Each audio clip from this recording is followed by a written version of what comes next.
Ah, dude, you gotta leave room for the desserts. Nice. The bunny dessert?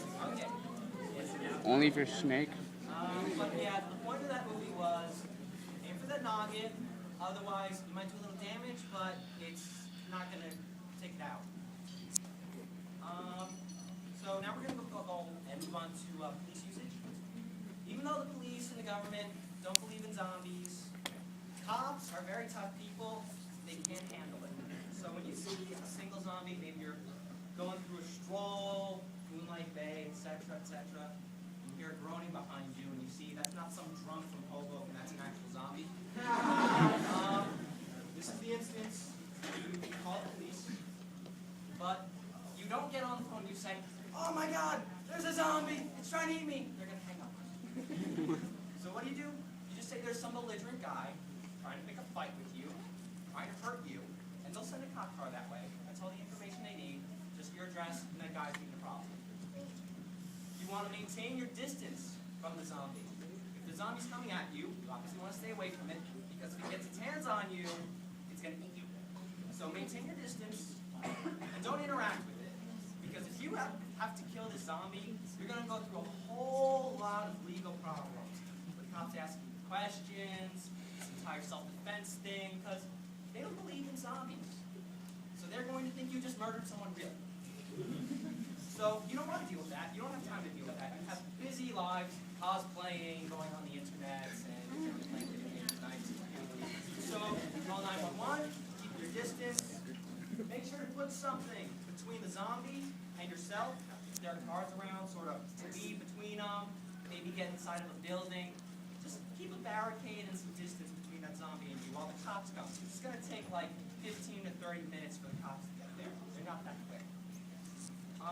Always keep a lookout for more zombies. You might be at the epicenter of viral infection that's hitting the area. There might be more than one. There might be 10, 20, 100 million. God knows. So always keep a lookout. Keep distance between yourself. This microphone is annoying. And just let the cops handle it. Once they come in, they know how to deal with people that fight them. They've dealt with crackheads before. Take all sorts of precautions. But what happens when the police fail? So we're going to get to the fun part, which is guns. Yay! What about swords? No. I don't discuss that. Bats. No. I want to switch. I take questions at the end. There will be 30 minutes for question and answer. Okay? All right. So I put this slide in my panels because not a lot of zombie survivalists sort of stress gun safety and gun rules. We live in a nation that lets you go out and buy a gun, a pistol, a shotgun, a rifle, whatever you want. And I say, even if you don't want to buy it, you can go to a range and rent one and learn how to use these tools and respect them.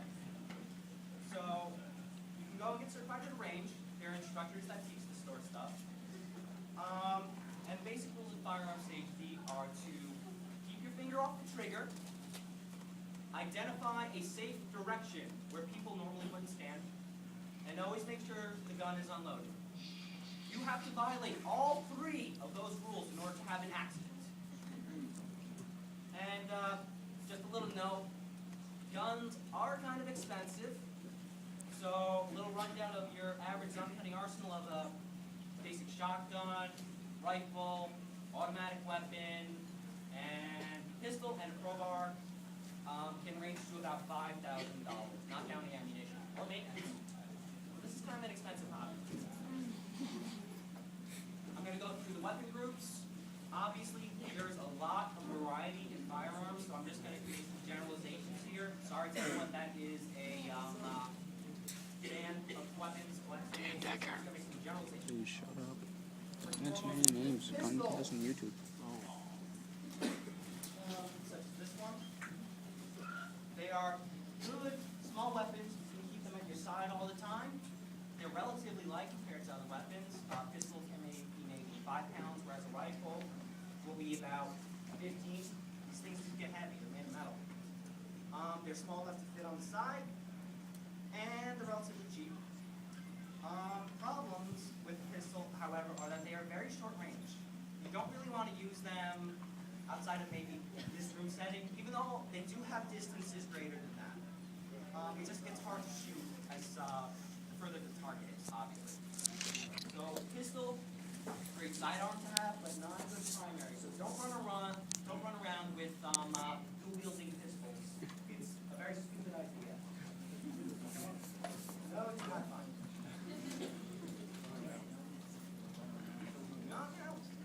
Rifle, nice and fun. I classify a rifle as a weapon that is not fully automatic. Could be a carbine, could be a single shot where you have to lock and load bolts. Rifles tend to have very long range.